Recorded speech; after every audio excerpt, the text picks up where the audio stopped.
লাগলো এই কাজটার জন্য আজকে অ্যাওয়ার্ড পেয়েছি। সবসময় আপনারা আমার ফ্যামিলি ফিকশন করেছি গত বছর, তার মধ্যে কেন এই সভ্যতা ছিল, আজকে সেটা পেয়েছি। ধন্যবাদ। সেই সাথে আমি আজকে অ্যাওয়ার্ডটা ডেডিকেট করেছি এই শহরের যত একা মানুষ আছে তাদের। আমি অ্যাওয়ার্ডটা ডেডিকেট করেছি তাদেরকে যারা হচ্ছে এই শহরের একা মানুষ।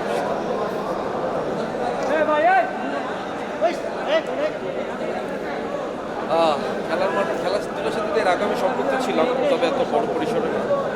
এবারে প্রথম বিপিএলে অংশগ্রহণ করেছি আমার নিজের জেলার নোয়াখালী এক্সপ্রেস ব্র্যান্ড অ্যাম্বাসেডর হয়ে।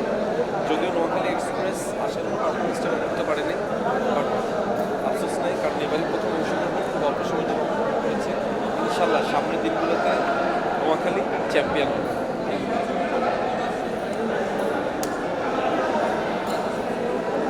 অবশ্যই আছে। আমি এবার ঈদের জন্য একটা ফিকশন বানাচ্ছি, একটা ওয়েব ফিল্ম বানাচ্ছি। সেগুলো নিয়ে একটু ব্যস্ততা আছে।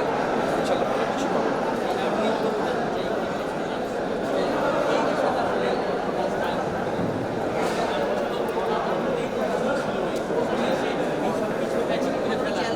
না, এটা চ্যালেঞ্জ কিছুই না। আমার কথা হচ্ছে ভাই, যে জিনিসটা আমি হয়তো বা করি নাই, এখানে জেতারও কিছু নাই, হারানোরও কিছু নাই।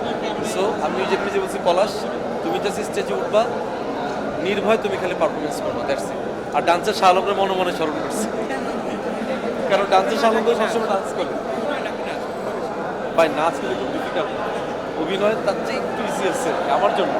তো নাচটা খুব এনজয় করছি। Thank you.